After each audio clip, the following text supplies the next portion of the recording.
Hello there my RPG lovers and welcome to another video. It seems like 2021 is going to be a pretty good year for open world RPGs. I created a list of 10 open world RPGs that I personally look forward to play, and I'm guessing a lot of people will feel the same because most of these RPGs have the potential to be great. Since it's a pretty big list, let's not waste any more time. Number 10. Biomutant.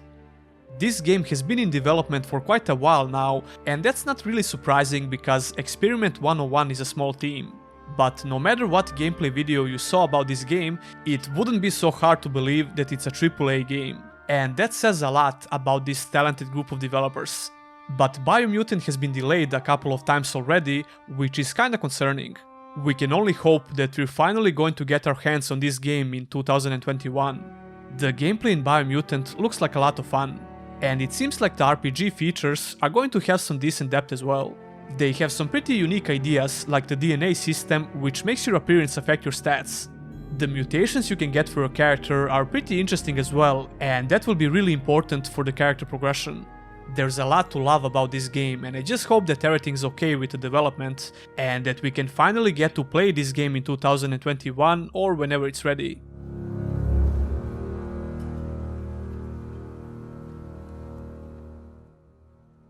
Number 9. Mortem: The Fallen Kingdom. Now this is a bit of a stretch because we're probably not going to see the full release of this game in the following year, but I'm expecting to see the early access version or a public beta at least. If you're following my channel, you probably know that I already covered this game with a video not so long ago, and we talked about everything we know about the game so far. Mortem is an open world medieval fantasy RPG. It's heavily inspired by other big RPGs like Dragon's Dogma, Elder Scrolls and Dark Souls. The developer of Mortem, War Penguin Studios, has some really interesting ideas for the game. For example, there are no quest marks, you'll have to find your way around by just exploring or asking for directions. Mortem will have small towns and villages, caves, dungeons and big monsters to fight. Basically everything that you would expect from an open world medieval fantasy RPG. The magic system seems to be really interesting because the usage of magic in this world has been forbidden, and there are some specific gameplay features behind this. I really look forward to get more info about this game in 2021. Number 8. Hogwarts Legacy. Harry Potter universe sounds like an amazing setting for an open world action RPG. This game has actually been leaked a few years ago, but the official announcement and the trailer for the game came out in September of this year. The story of the game is set in 1800s and you will play as a student who holds a secret that threatens to tear the wizarding world apart. You have received a late acceptance to Hogwarts School of Witchcraft and Wizardry and soon discover that you are no ordinary student. To be honest, I'm not a huge fan of hero narratives, but if the gameplay is fun, I won't care a lot. Speaking about the gameplay, it seems like different schools of magic might offer unique ways to play your character. The Gryffindor who grapples with grapehorns, the Ravenclaw who dare to discover, the Hufflepuff who mastered herbology, the Slytherin who soars with hippogriffs, the Befriender of beasts, and so on. Maybe these are just unique abilities that you can learn, depending on the school of your choice. According to the official Hogwarts Legacy website, this game is coming out in 2021. Number 7. Isles of Adalar. This game is actually out in early access on Steam right now, but it has a long way to go. In its current state, the core gameplay features has been implemented. You can play in first and third person, explore the island, do some quests or play with the modding tools inside the game. Isles of Adalar is an open world action RPG, and not so long ago I made a video about this game where I mentioned that it reminds me a lot of Morrowind. Probably because of the flora I guess, and how alien the whole place feels. Just walking around the island feels really immersive. When it comes to the actual gameplay, you have a lot of stats that you can increase by leveling up your character, as well as different spells that you can find. The combat mechanics still need some work, but Peakway Software is updating the game quite often. Modding tools are the biggest potential for this game. I'm not so experienced with modding tools myself, but a lot of people praise this feature. If Isles of Adalar manages to attract some talented modders, we can only imagine the potential of this game in the future. And just in general, the whole game brims with potential, so keep your eye on this one.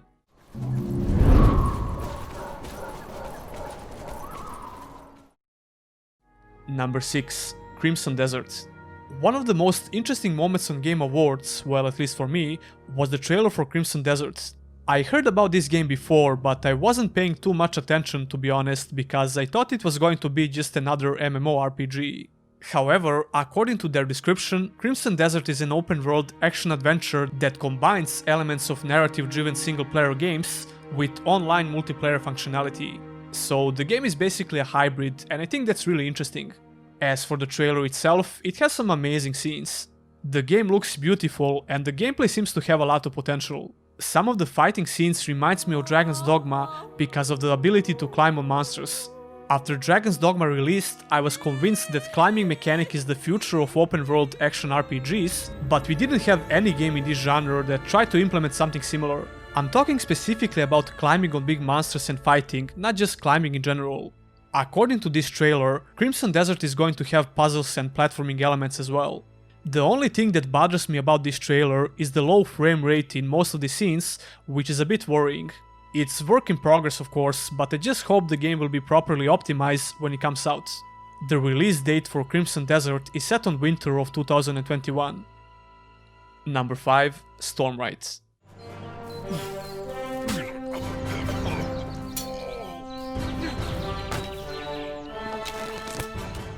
Stormrite is an open-world action RPG set in a fantasy medieval world, and it's another game that I covered with a dedicated video. You will play as a young squire exploring a world full of chaos and conflict. Across the land, there were drawings and scratches on the walls that hinted at some greater being. A being that could control time, the earth, the underworld, and anything else imaginable. There were drawings of it creating tornadoes, raising demons from the earth, and stopping time altogether. I had the chance to play the first demo for this game a few months ago. The purpose of the demo was only to try some basic combat mechanics. But since then, I saw a lot of updates for the game, which means the development is progressing at a steady pace.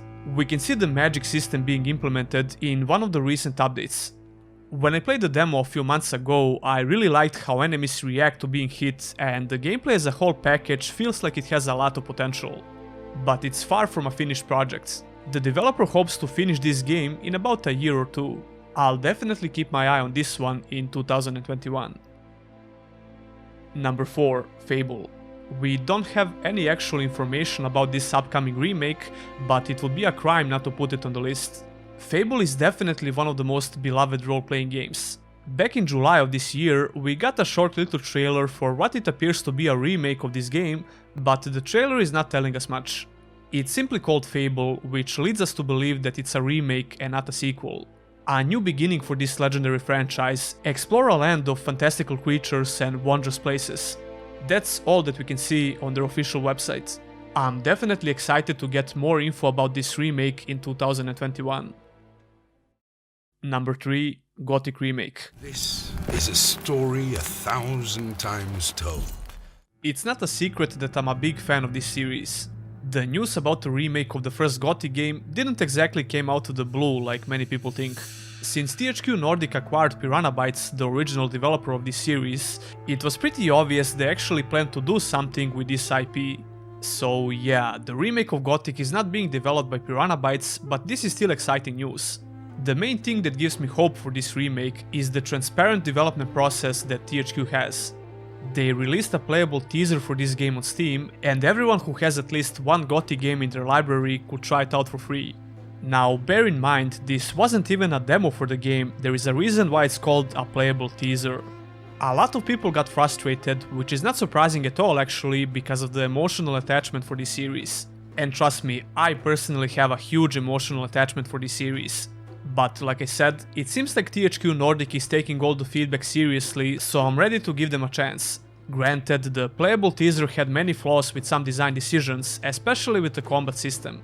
But not only that, there were more problems. The nameless hero just wouldn't stop talking, some of the quests had specific limitations that Gothic is not known for, and so on. But it's not all bad, the general design of the map in the teaser was pretty good and the menu looks great.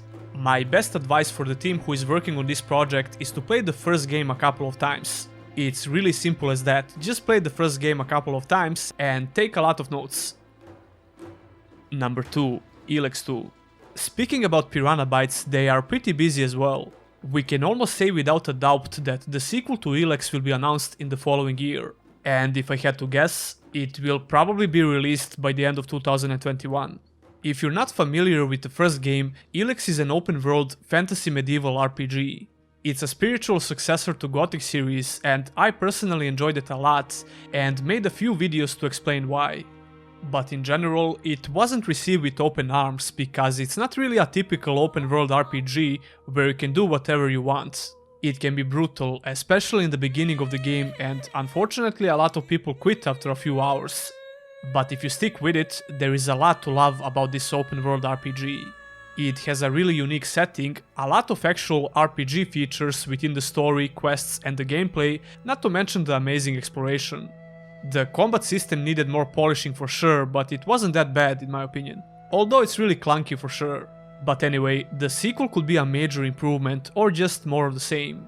Piranha Bytes is a small team with around 30 people, and it's actually insane what they managed to produce with such a small team.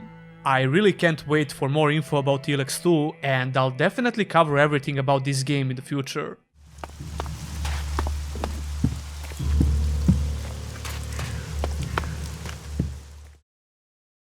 Number 1. Bleak Fate Forsaken.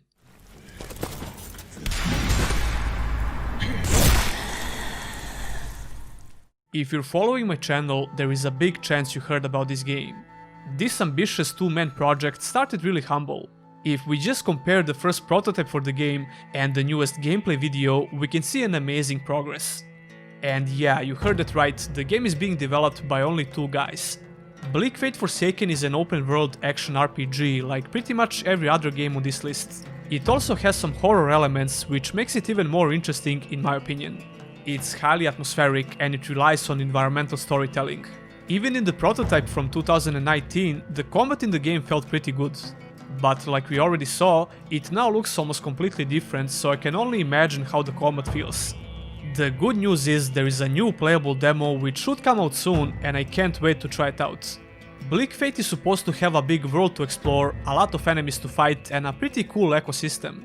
There will be a certain dose of procedural generation when it comes to the AI system, which should make your every playthrough at least a bit different. In the new video we could see the major improvement when it comes to the bow gameplay, but that's not all. We could also see the climbing mechanic for the first time, which kinda blew my mind. I don't know how restrictive this feature will be, but it will definitely add another dimension to the gameplay. The new boss fight also looks pretty good with some decent mechanics. Bleak Fate Forsaken is supposed to be released in the second quarter of 2021, but the newest demo should come out soon. And that would be it for this video. Feel free to tell me what game are you excited for in 2021. Leave a comment down below. If you enjoyed this video, pressing the thumbs up button would mean a lot. Don't forget to subscribe for more RPG contents. If you want to support the channel in the long run, consider becoming a Patreon or a YouTube member. You can get your name on the end credits, as well as some other perks like early access to videos, Discord roles, my plans for future content, etc, etc. That will be all, and I'll see you in the next one.